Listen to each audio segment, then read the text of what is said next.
बताइए, आटा जो आपने ले लिया है, नून लीग दे रही है, पीडीएम दे रही है, क्या नून लीग को ये फायदा होगा कि आप वोट उसको देंगे कि नहीं देंगे? वोट किसको डालेंगे? ਵੋਟ ਇਮਰਾਨ ਖਾਨ ਦਾ।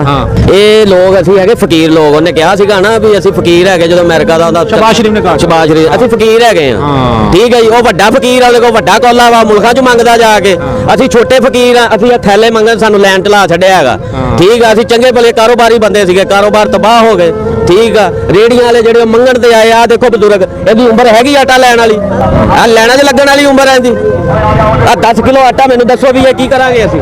ਇਹ 5 ਦਿਨ ਨਹੀਂ ਲੰਘਣੇ ਜਾਂਦੇ, ਜਿੰਦੇ 4 ਜੀ ਖਾਣ ਵਾਲੇ ਹਨਾ ਜੀ, ਆ 5 ਦਿਨ ਨਹੀਂ ਲੰਘਣੇ ਆਉਂਦੇ। ਫਿਰ ਅਸੀਂ ਲੈਣ 'ਚ ਲੱਗਾਂਗੇ, ਫਿਰ ਅਸੀਂ ਮੰਗਦੇ ਫਿਰਾਂਗੇ ਵੀ ਅੱਲਾ ਵਾਸਤੇ ਦੇ ਦਿਓ ਆਟਾ, ਦੇ ਦਿਓ ਆਟਾ, ਦੇ ਦਿਓ। ਅਸੀਂ ਫਕੀਰ ਆ, ਅਸੀਂ ਵੀ ਇਸ ਮੁਲਕ ਦੇ ਸ਼ਹਿਰੀ ਆ। ਉਹਨਾਂ ਹੀ ਵੋਟ ਦਾ ਹੱਕ ਸਾਡਾ ਵਾ, ਉਹਨਾਂ ਹੀ ਵੋਟ ਦਾ ਹੱਕ ਜ਼ਰਦਾਰੀ ਦਾ ਵਾ, ਨਵਾਜ਼ ਸ਼ਰੀਫ ਦਾ ਵਾ, ਇਮਰਾਨ ਖਾਨ ਦਾ ਵਾ। ਜਿੰਨਾ ਬਿਊਰੋਕਰੇਟ ਆ, ਇੱਕ ਸਿਪਾਹੀ ਬੈਠਾ ਵਾ, ਇੱਕ ਡੀਜੀ ਬੈਠਾ ਵਾ, ਇੱਕ ਐਸਪੀ ਬੈਠਾ ਵਾ, ਇੱਕ ਡੀਪੀਓ ਬੈਠਾ, ਉਹਦਾ ਵੀ ਉਹਨਾਂ ਹੀ ਵੋਟ ਦਾ ਹੱਕ ਆ ਜਿੰਨਾ ਇੱਕ ਸ਼ਹਿਰੀ ਦਾ ਵਾ। ਮੈਂ 300 ਦਾ ਪੈਟਰੋਲ ਪਵਾਉਣਾ, 150 ਵਿੱਚੋਂ ਟੈਕਸ ਦਿੰਦਾ ਹੈਗਾ। ਕਿਉਂ? ਵੀ ਮੈਨੂੰ ਸਹੂਲਤਾਂ ਮਿਲਣ। ਮੈਨੂੰ ਸਹੂਲਤਾਂ ਆ ਮਿਲਣ ਦਈਆਂ, ਲੈਣ 'ਚ ਲੱਗੀਆਂ, ਸਾਡੀਆਂ ਭੈਣਾਂ ਲੈਣ 'ਚ ਲੱਗੀਆਂ ਹੈਗੀਆਂ, ਸਾਡੀਆਂ ਮਾਵਾਂ ਲੈਣ 'ਚ ਲੱਗੀਆਂ ਹੋਈਆਂ। ਇਹੀ ਇਸ ਮੁਲਕ 'ਚ ਰਹਿ ਗਿਆ ਹੈਗਾ ਕੰਮ। सही बात है, बिल्कुल ठीक है। ਜੇ ਵੋਟ ਦੇਣ ਜਾਓ ਉਹ ਵੀ ਲੈਣਾ ਚ ਲੱਗ ਕੇ, ਹਰ ਸ਼ਹਿਰ ਲੈਣਾ ਚ ਲੱਗ ਕੇ। ਇੱਥੇ ਕਈ ਨਾਹਲ ਫਿਰਨ ਦੇਣ, ਬੇਨਜ਼ੀਰ ਦੇ ਦਫ਼ਤਰ ਜਾਓ, ਫਲਾਣਾ ਨਾਦਰਾ ਜਾਓ, ਉਹ ਫਕੀਰ ਬਣਾ ਛੱਡਿਆ।